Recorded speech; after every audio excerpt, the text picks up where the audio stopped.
क्या आप जानते हैं कि एक ऐसा शख्स जिसने समाज के सबसे निचले पायदान से उठकर भारत का संविधान लिखा और करोड़ों लोगों की उम्मीदों का प्रतीक बना, उसकी यात्रा कितनी कठिन और प्रेरणादायक रही? यह कहानी है उस महानायक की जो एक विचारधारा, एक आंदोलन और एक युग का प्रतीक है। डॉक्टर भीमराव अंबेडकर। 14 अप्रैल 1991 मध्य प्रदेश के एक छोटे से गांव मऊ में एक बालक का जन्म हुआ। नाम रखा गया भीमराव। लेकिन क्या भीमराव का जीवन आसान था? शायद नहीं।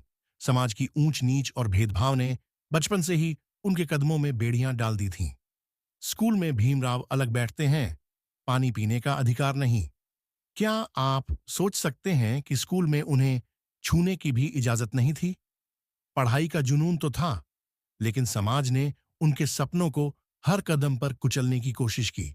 लेकिन भीमराव ने ठान लिया था, शिक्षा ही उनकी आजादी का रास्ता है। उन्हें अपने गुरु किर्लोस्कर की किताब से प्रेरणा मिली। क्या आप जानते हैं कि भीमराव ने न केवल भारत बल्कि विदेशों से भी शिक्षा प्राप्त की?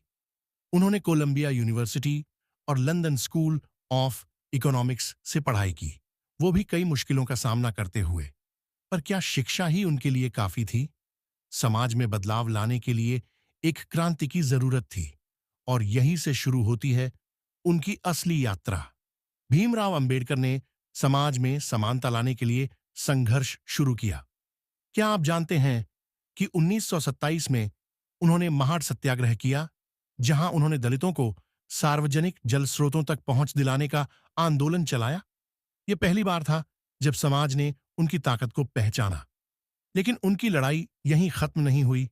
क्या वो एक ऐसा समाज बना पाए जहां जाति भेद खत्म हो सके, या फिर उन्हें और बड़े बलिदान देने पड़े? 1947 में भारत आजाद हुआ, लेकिन एक सवाल था, देश का भविष्य कैसा होगा? इस सवाल का जवाब ढूंढने के लिए डॉक्टर अंबेडकर को संविधान निर्माण का जिम्मा दिया गया।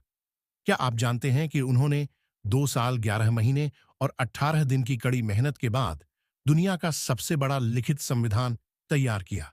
लेकिन यह काम आसान नहीं था। उन्हें हर कदम पर आलोचना और विरोध का सामना करना पड़ा। 1956 में डॉक्टर अंबेडकर ने बौद्ध धर्म को अपनाया। यह उनका अंतिम और सबसे बड़ा संदेश था, समानता और इंसानियत का। लेकिन उनके जीवन की मशाल 6 दिसंबर 1956 को बुझ गई। क्या आप जानते हैं कि उनके जाने के बाद भी उनका सपना अधूरा नहीं रहा?